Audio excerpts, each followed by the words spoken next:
kita terus kepada perbincangan kita yang pertama sekali pada pagi ini. Dalam kitab yang kita gunakan ini boleh rujuk pada muka surat yang ke 420. Yang ada kitab boleh rujuk kepada muka surat 420.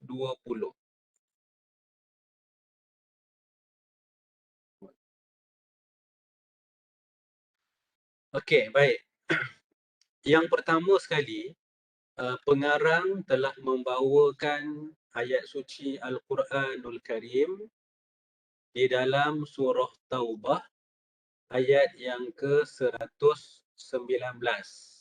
Ya. Surah At-Taubah ayat 119. Surah yang ke-9. Iaitu yang mana Allah Subhanahu wa taala berfirman, A'udzu billahi minasyaitonir rajim. Ya ayyuhalladzina amanu taqullaha wa kunu ma'as shadiqin.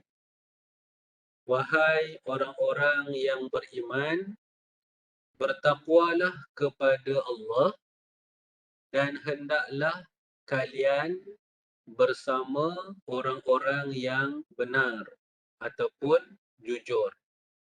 Jadi sifat yang kita nak bincang pada hari ini adalah sifat as-sidqu. Ya, shadiqin. As-sidqu, sifat benar. Baik, saya ambil apa yang ditulis oleh Imam Ibn Kathir di dalam tafsir beliau, ya, tafsir Al-Quranul Azim mengenai maksud ayat ini. Ya, kata Imam Ibn Kathir rahimahullahu ta'ala, ayat 119 ini Allah Subhanahu wa ta'ala ingin menyatakan bahawa ya, manusia, umat Islam perlulah berlaku jujur dan tetaplah dengan sifat tersebut. Ya, kena berlaku jujur, satu. Kemudian yang kedua, kena tetap mengamalkan bersifat dengan sifat jujur. Kata Imam Ibn Kathir lagi, ya, sesiapa yang berlaku jujur dan tetap dengan sifat jujur, maka nescaya orang itu akan menjadi orang yang jujur. Satu. Ya, dia akan jadi orang yang jujur. Dan yang kedua, dia akan selamat daripada kebinasaan. Dan yang ketiga, Allah akan menjadikan kepada orang tersebut jalan keluar ataupun jalan yang baik dalam setiap urusan beliau. Ini pandangan Imam Ibn Kathir.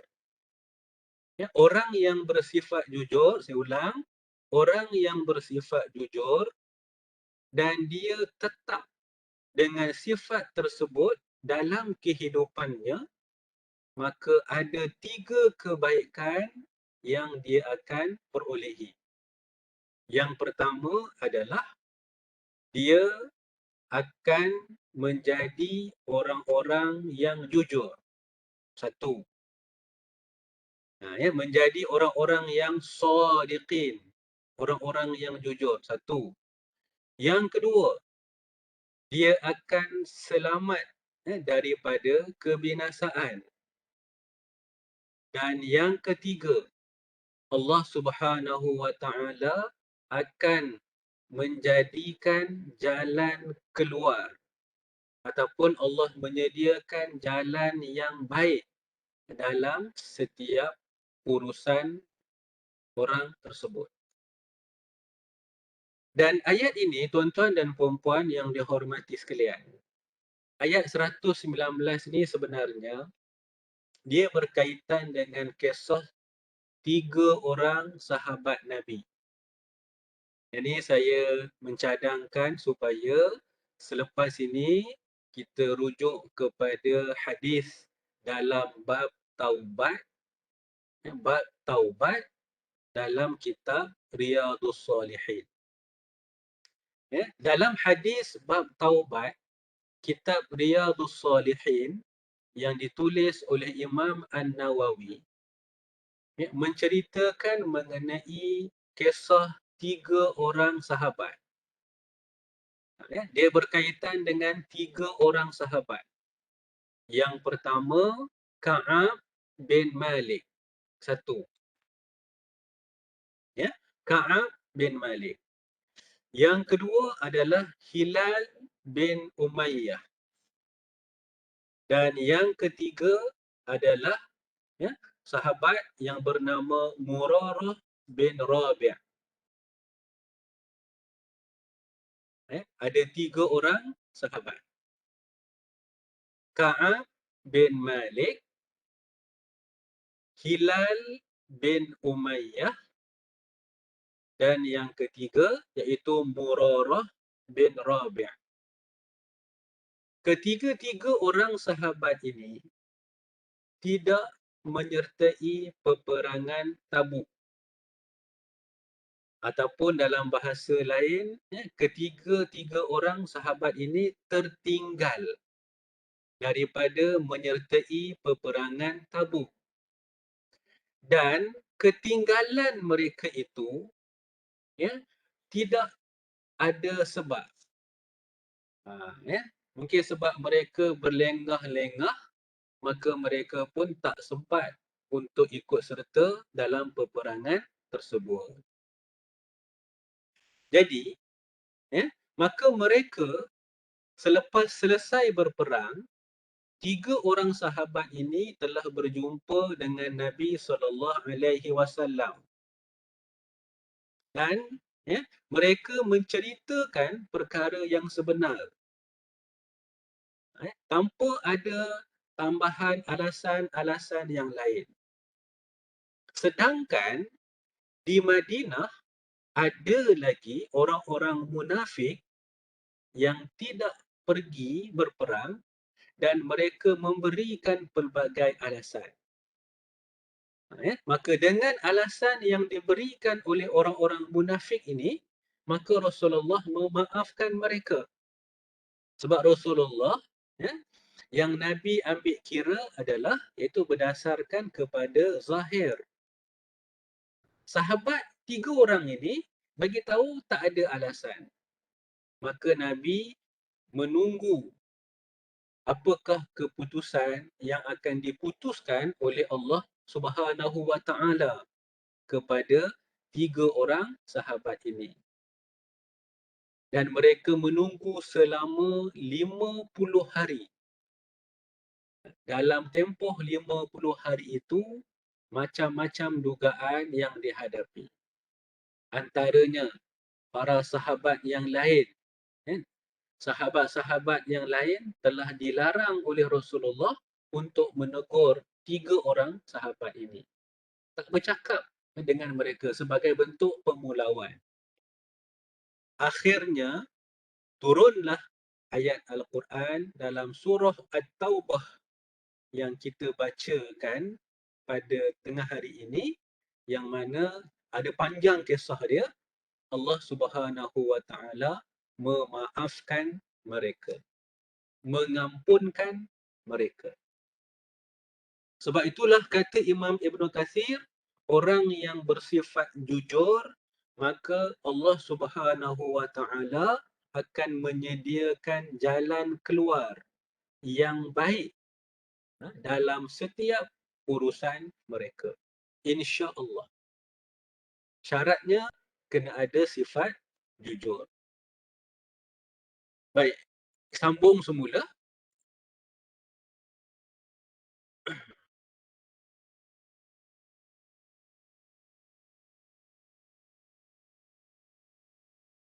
Okey, itu ayat yang pertama. Baik, kita pergi kepada ayat yang kedua, tuan-tuan dan puan-puan yang dihormati sekalian. Ayat yang kedua iaitu daripada surah Al-Isra, surah yang ke-17 ayat 36. Allah Subhanahu wa taala berfirman, A'udzu billahi minasy syaithanir rajim. ولا تقف ما ليس لك به علم إن السمع والبصر والفؤاد كل أولئك كان عنه مسؤولا. Puan Jaslin tanya tak ada slide ni. Saya dah share slide. Kenapa tak slide yang saya share? Ada. Ada sebab ada tengok ada chat daripada Puan Jaslin, Ustaz tak share slide dia. Nak tanya rakan-rakan yang lain, ada tak slide?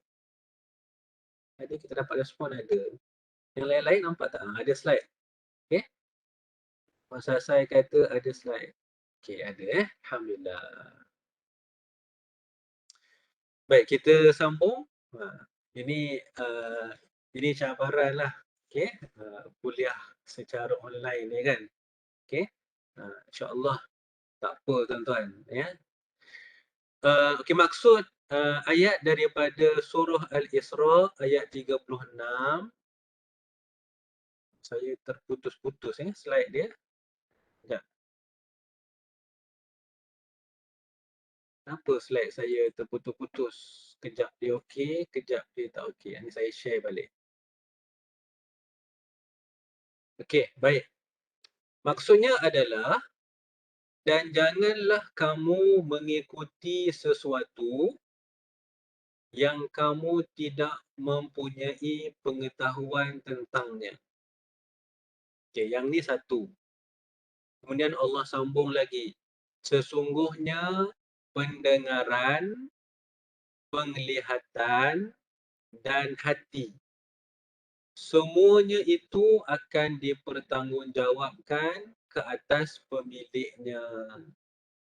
Baik, tuan-tuan dan puan-puan yang dihormati sekalian, apa yang boleh kita faham daripada ayat ni? Sebab tu saya suka kalau boleh saya cadangkan di rumah kita paling tidak ada satu kitab tafsir Al-Quran, satu kitab hadis untuk kita rujuk. Untuk tafsir Al-Quran ni sekarang ni ada banyak yang boleh kita beli. Sebagai contoh tafsir Ibnu Katsir dah ada yang diterjemahkan ke dalam bahasa Melayu. Ada pula ringkasan tafsir Ibnu Katsir. Itu contohlah kan. Ataupun kalau nak baca juga antara yang menggunakan bahasa mudah, saya cadangkan yang kedua, cuba dapatkan kitab Tafsir Al-Munir oleh Dr. Wahbah Zuhaili. Ini kitab tafsir yang kontemporari. Dua. Ataupun kita boleh ambil kitab tafsir yang ditulis oleh ulama Nusantara. Tafsir Al-Azhar oleh Hamka. Jadi kalau tidak pun cuba dapatkan satu. Nak baca kitab-kitab tafsir yang besar. Sebagai contoh tafsir Al-Qurtubi, tafsir At-Tabari, iaitu mungkin kena faham, mungkin agak tinggi bahasanya lah. Boleh dapatkan 3 tafsir tadi. Baik. Kita kembali kepada ayat yang kita nak bincang sedikit pada tengah hari ini. Iaitu Allah Subhanahu wa taala sebut wala taqfu, dan janganlah kamu mengikuti. Apa maksudnya? Ya. Kalau kita terjemah, Allah sebut jangan kamu mengikut sesuatu yang kamu tidak mempunyai pengetahuan tentangnya. Itu terjemahan. Baik. Sekiranya kita merujuk kepada tafsir At-Tabari. Ya, dalam tafsir At-Tabari, Imam At-Tabari menukilkan empat pandangan ulama mengenai maksud jangan kamu mengikuti sesuatu. Jangan kamu mengikuti. Wala taqfu. Ada empat pandangan ulama. Ini mengikut yang dinukilkan dalam kitab tafsir At-Tabari. Imam At-Tabari. Baik, yang pertama sekali adalah yang dinyatakan oleh Ibnu Abbas radhiyallahu anhuma. Menurut Ibnu Abbas, wala taqfu. Maksudnya adalah dan jangan kamu mengatakan. Jangan kamu mengatakan sesuatu yang kamu tidak mempunyai pengetahuan tentangnya. Itu pandangan daripada Ibnu Abbas radhiyallahu anhuma. Baik. Yang kedua adalah menurut Al-Awfi. Al-Awfi menyatakan wala taqfu, maksudnya adalah jangan kamu menuduh seseorang yang kamu tidak mempunyai pengetahuan tentangnya. Kita tak ada maklumat pun tentang apa yang orang tu buat, tapi kita membuat pertuduhan. Itu maksud wala taqfu. Jangan membuat, jangan menuduh seseorang tanpa ilmu. Yang ketiga, Imam At-Tabari menukilkan pandangan daripada seorang ulama yang bernama Muhammad Ibnu Hanafiyah. Muhammad Ibnu Hanafiyah. Kata beliau, wala taqfu, maksudnya adalah Allah melarang memberikan penyaksian palsu. Wala taqfu ma laisa laka bihi ilmun, maksudnya Allah melarang umat Islam, melarang manusia supaya jangan memberikan penyaksian palsu. 3. Dan pandangan yang keempat yang dinukilkan oleh Imam At-Tabari oleh Qatadah. Kata Qatadah. Jadi kita kena tahu tuan-tuan ini antara ulama-ulama tafsir yang hebat. Ibnu Abbas, Al-Awfi, ataupun Muhammad Ibnu Hanafiyah, dan yang keempat ini Qatadah. Okey. Kata Qatadah, maksud perkataan wala taqfu adalah jangan kamu mengatakan aku melihat padahal kamu tidak melihat. Jangan kamu mengatakan aku mendengar padahal kamu tidak mendengar. Jangan kamu mengatakan aku tahu padahal kamu tidak tahu. Kerana sesungguhnya Allah akan bertanyakan semua perkara tadi kepada kamu di hari akhirat kelak. Itu maksud wala taqfu menurut Qatadah. Jadi apa poinnya? Poinnya adalah kena jujur. Kalau kita tak tahu, kata kita tak tahu. Kalau kita tak nampak, tak melihat peristiwa itu, katakan kita tidak melihat. Kalau kita tidak mendengar, katakan kita tidak mendengar. Ini ayat ini, surah Al-Isra ayat 36 ini menjelaskan mengenai perkara tersebut. Ya, baik.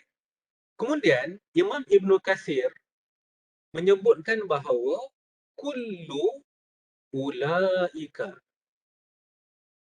Dalam ayat ni Allah sebut ada 3 nikmat kepada manusia. Nikmat yang pertama adalah as-sam'a. Nikmat pendengaran. Yang kedua adalah al-basar. Nikmat penglihatan. Ni nikmat tuan-tuan. Boleh mendengar, boleh melihat, ini adalah nikmat. Ada orang sanggup bayar 1 juta untuk beli sebelah sebelah sahaja nak beli bola mata. Dia sanggup bayar 1 juta sebab dia tak nampak kan. Kalau ada orang yang sanggup jual, dia akan bayar. Ada yang offer sampai 2 juta, 3 juta. Menunjukkan bahawa pendengaran nikmat, penglihatan nikmat, wal fuada. Fuad ni maksudnya hati. Itu juga adalah nikmat. Maka kan, Allah sebut di hujung dekat sini, kana anhu mas'ula. Semua itu akan dipertanggungjawabkan kepada pemiliknya. Ini muhasabah kepada diri saya, muhasabah kepada kita semua. Pada hari akhirat nanti, Allah Subhanahu wa Ta'ala akan tanya kita, apa kamu guna, apa yang kamu gunakan dengan pendengaran yang aku berikan. Kita buat apa dengan nikmat pendengaran? Tuan-tuan, sekarang ni dah kena prepare jawapan. Nak jawab pada hari akhirat kelak. Yang kedua, apa yang kamu gunakan dengan nikmat penglihatan? Dalam satu hari 2 jam boleh baca Facebook. Tengok macam-macam benda. Tapi kamu tak melihat, tak menggunakan penglihatan untuk melihat Al-Quran. Melihat dan membaca Al-Quran. Allah akan tanya pada hari akhirat kelak. Allahu Akbar, tuan-tuan. Ya. Dan yang ketiga, nikmat hati, perasaan ni, fuad, akan ditanya. Jadi dalam ayat ni tuan-tuan, ada 2 pengajaran, ada 3 pengajaran yang besar. Yang pertama, kena bersifat jujur. Wala taqfu. Ada 4 pandangan ulama tadi. Yang kedua, pengajaran yang kedua dalam ayat ni Allah ceritakan 3 nikmat besar yang Allah berikan kepada manusia. Dan pengajaran yang ketiga dalam ayat ni adalah ketiga-tiga nikmat tersebut akan disoal, akan ditanya, akan dipertanggungjawabkan kepada pemiliknya. Allahu Akbar. Bersedia ataupun tidak untuk kita menjawab perkara-perkara tersebut. Bukan tanya tepuk dada, tanya selera. Tepuk dada, tanya iman. Ya? Baik. Terus kepada ayat yang ketiga. Pendek saja. Ayat yang ketiga daripada surah Al-Hajj, surah Al-Hajj, surah yang ke-22, ayat yang ke-30. Allah Subhanahu wa taala berfirman, wajtanibu qaulaz zur, dan jauhilah perkataan-perkataan dusta. Ini kita akan bincang nanti hadis mengenai perkataan dusta. Ya, ayat ni dengan jelas Allah melarang bercakap bohong. Maka orang yang bercakap bohong hukumnya adalah berdosa. Sebab Allah menggunakan perkataan wajtanibu. Larangan dekat sini adalah larangan yang hukumnya adalah haram. Berdusta, berbohong adalah haram. Tak boleh tuan-tuan. Cuma ada beberapa situasi lah yang diharuskan. Umumnya perbuatan dusta, percakapan bohong adalah perkataan-perkataan yang diharamkan dalam Islam. Okey, baik. Selesai 3 ayat Al-Quran yang kita bincangkan secara ringkas.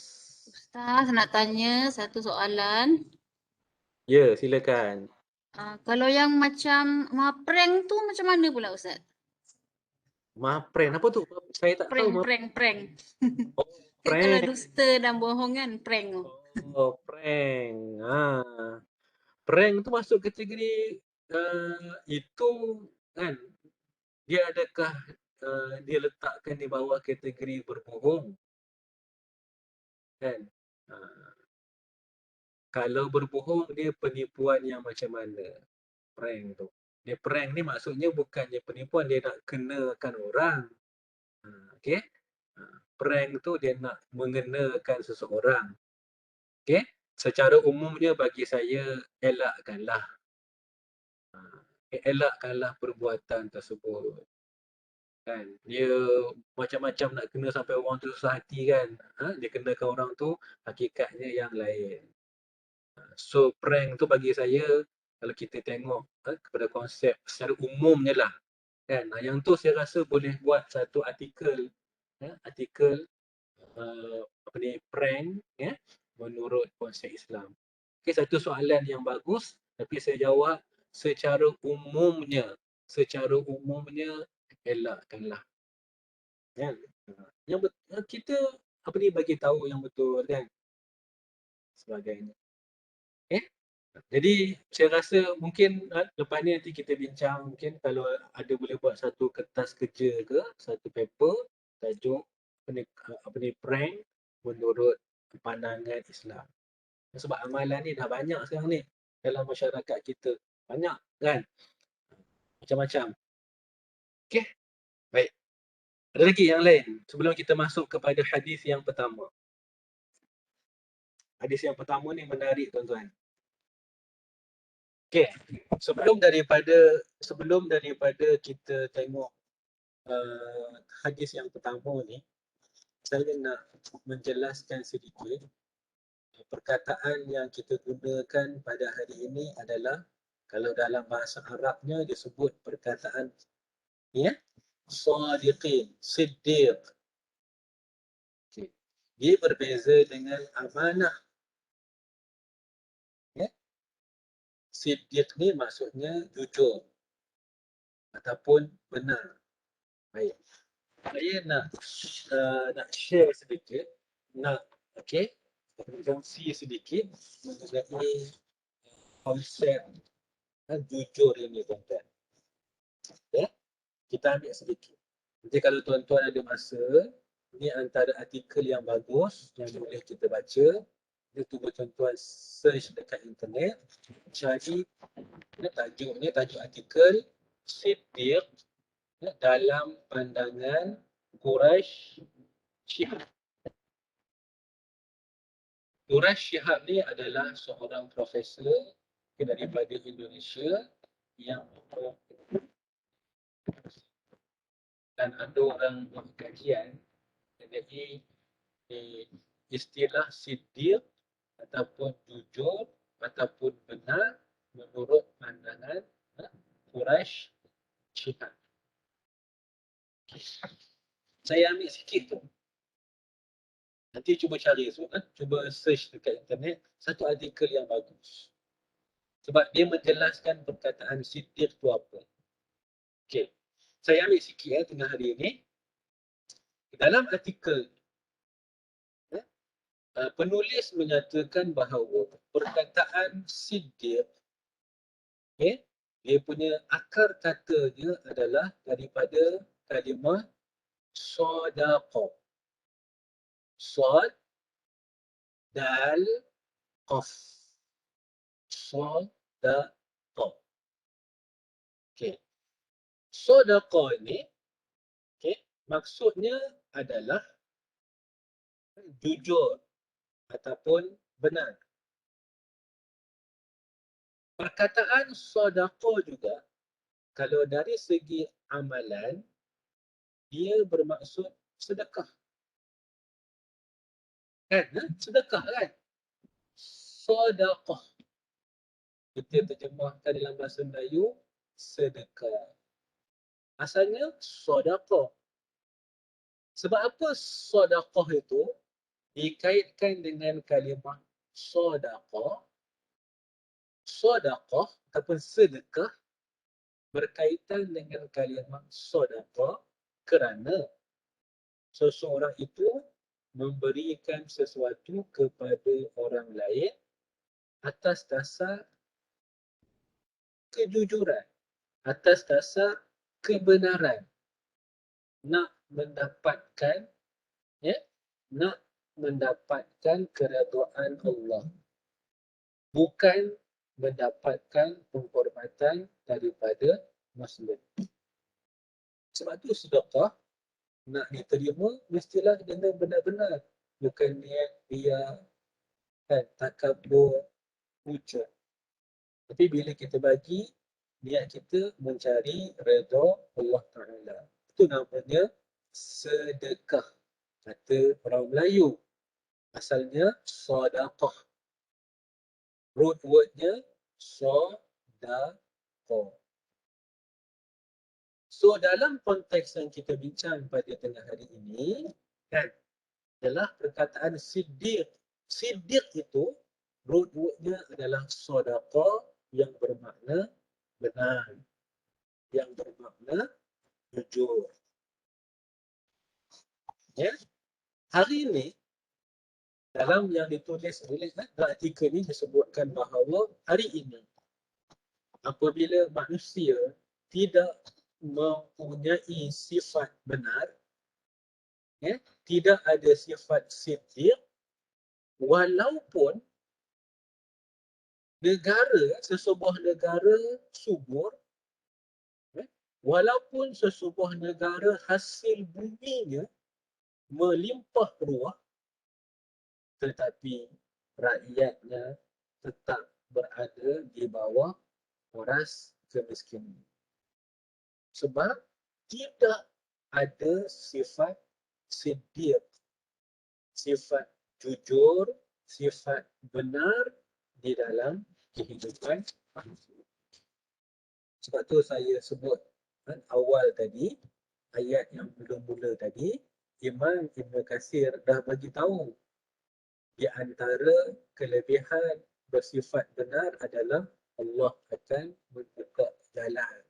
Antara buka jalannya adalah Allah bagi rezeki, Allah bagi kehidupan yang bahagia. Ini kepentingan siddiq dalam hidup Muslim. Nak baca dengan detail, nak baca dengan lanjut, tuan-tuan cari artikel. Saya nampak tadi Puan Cik dah share artikel tu, dah share link tu. Nanti boleh tengok. Ada masa kosong, cuba baca. Ini artikel yang bagi saya sangat bagus untuk kita faham. Sebelum ni kita faham siddiq benar, tapi tak tengok apa konsepnya. Okey, baik. Tuan-tuan dan puan-puan yang dihormati sekalian, saya teruskan pada tengah hari ini dengan hadis yang pertama.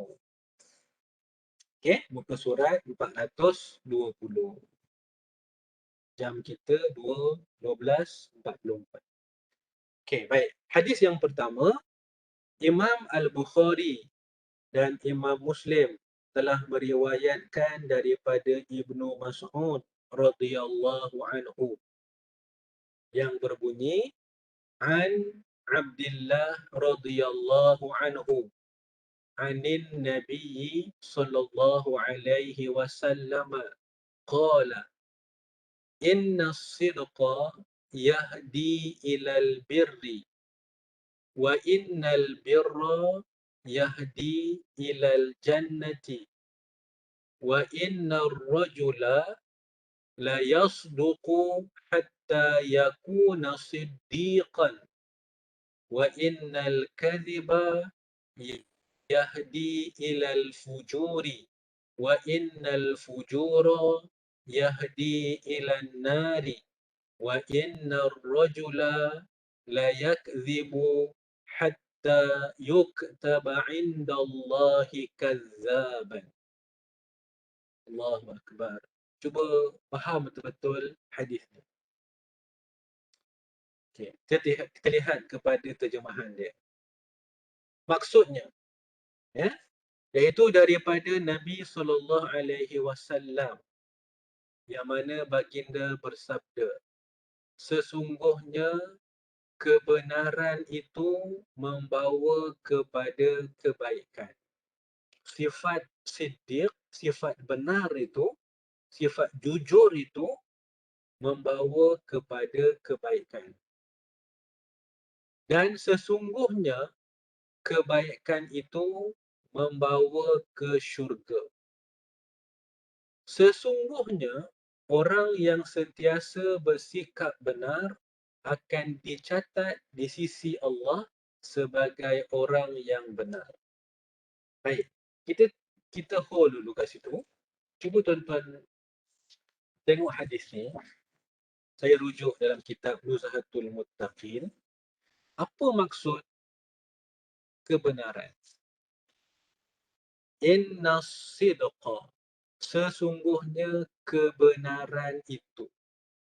Apakah yang dikatakan kebenaran?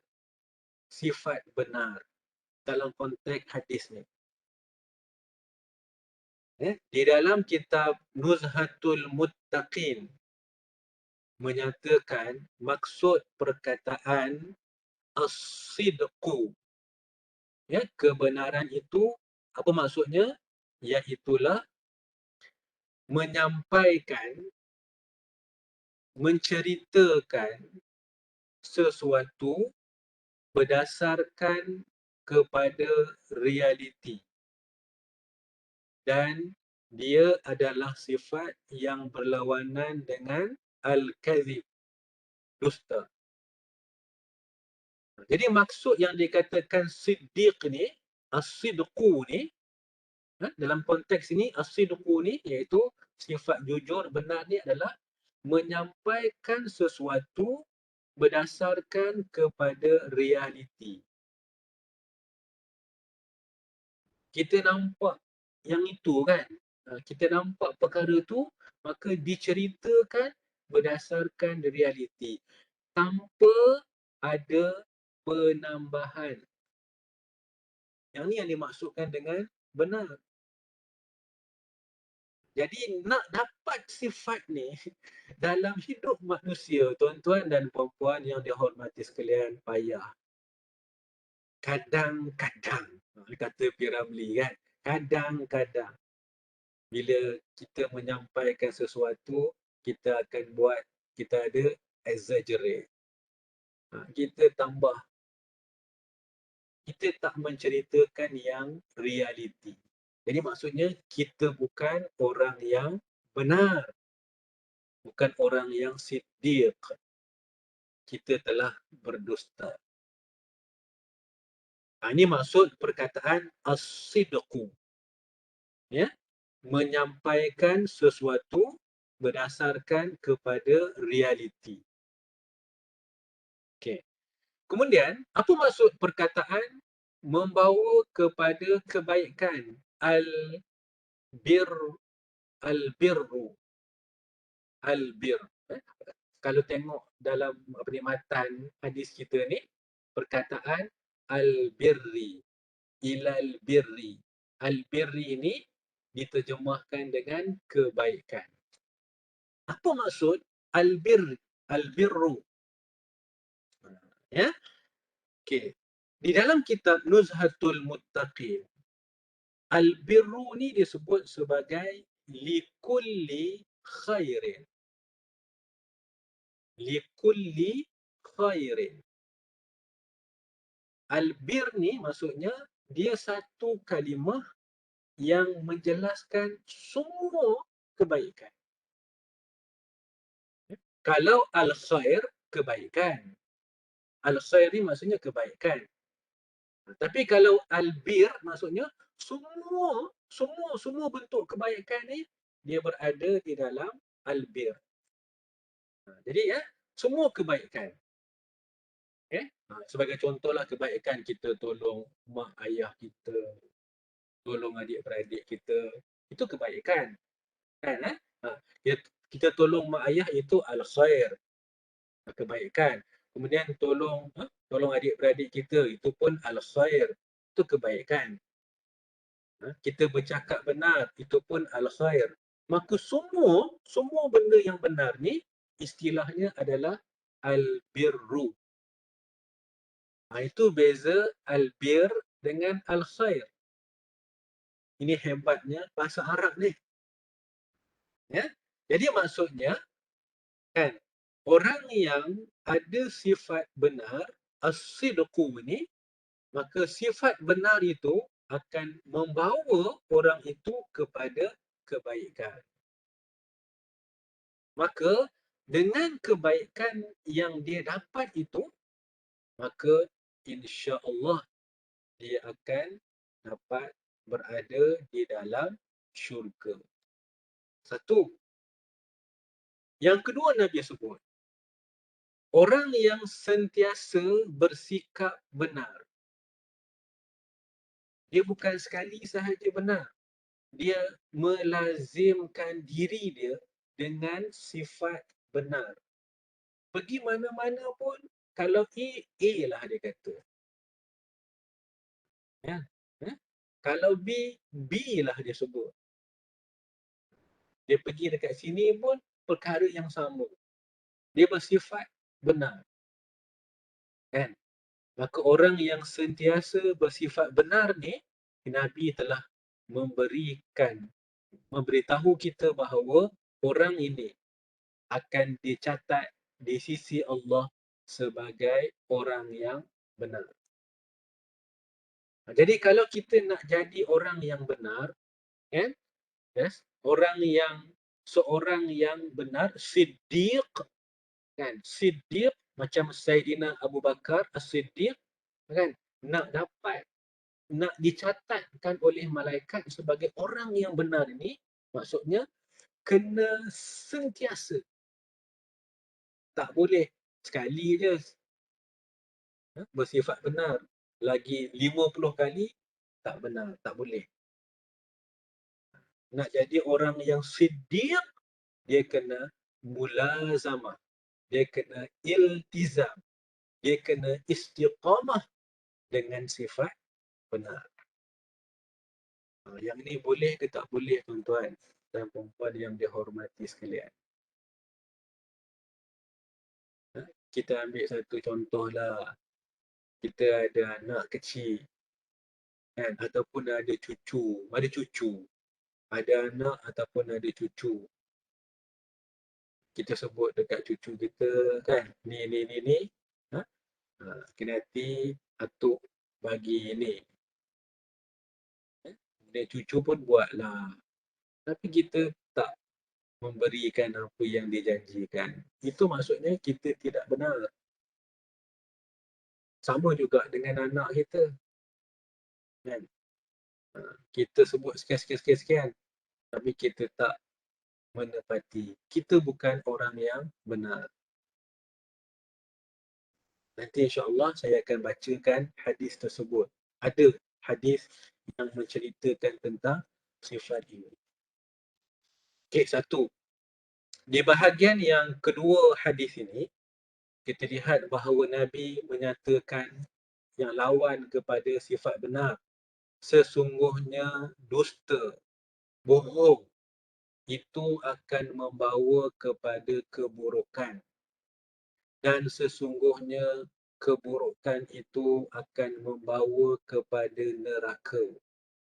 Sesungguhnya orang yang sentiasa berdusta akan dicatat di sisi Allah sebagai pendusta. Baik, sekali lagi cuba kita lihat apa maksud perkataan, ya. Kat sini perkataan al-kazib. Kan kita baca dalam sejarah Nabi, kan ada seorang yang mendakwa diri dia sebagai nabi, iaitulah Musailamah, dan digelar dengan nama Musailamah Al-Kazzab,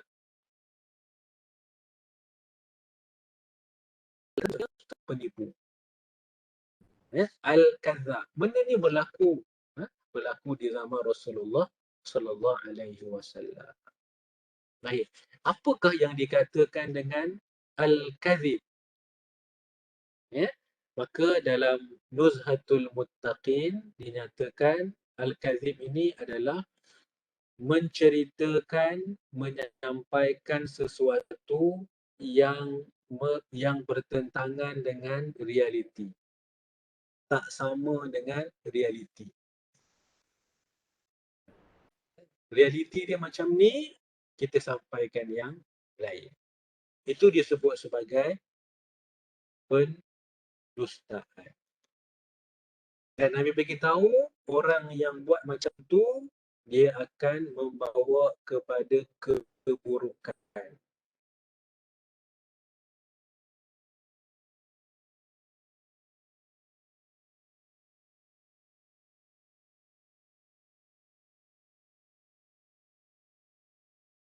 Dan keburukan ini akan bawa di sisi Allah Subhanahu wa taala sebagai pendusta.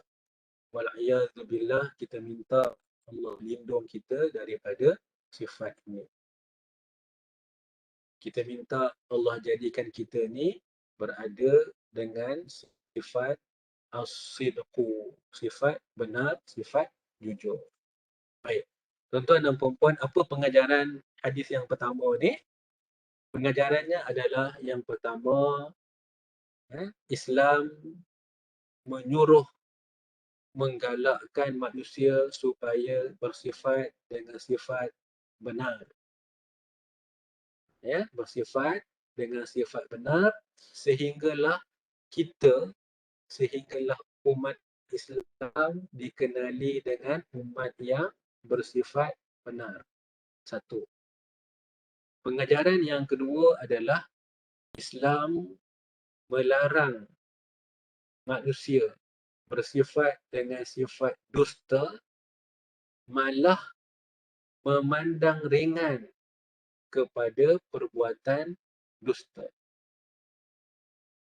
Ya, pendustaan adalah antara perkara yang sangat-sangat mendatangkan mudarat. Sementara sifat benar adalah perkara yang akan membawa kepada manfaat. Pegang ni tuan-tuan. Ya. Bersifat benar akan membawa manusia kepada kebaikan. Bersifat dengan dusta pasti membawa manusia kepada kemudaratan. Ini antara pengajaran yang boleh kita ambil daripada hadis yang pertama. Ada masa lagi 1 minit tuan-tuan, tak sempat untuk kita bincang hadis yang berikutnya. Ya, hadis yang kedua, kisah menarik, ya, antara Abu Sufyan dengan Hercules. Siapa Abu Sufyan? Nanti kita jelaskan insya-Allah dalam pertemuan yang akan datang. Siapakah Abu Sufyan? Siapakah Hercules? Dalam bahasa Arab disebut Heraklu. InsyaAllah untuk hadis yang kedua dan hadis yang berikutnya, kita sampai kepada hadis-hadis yang berikutnya nanti, insyaAllah kita sambung dalam siri yang akan datang. Ada apa-apa soalan sebelum kita tamatkan? Okay. Kalau tak ada, saya rasa sampai di sini untuk kuliah hadis mengenai tajuk jujur dan benar pada hari ini. InsyaAllah kita sambung dalam siri-siri yang seterusnya pada kuliah-kuliah yang akan datang. Aqulu qawli hadza wa astaghfirullahal azim.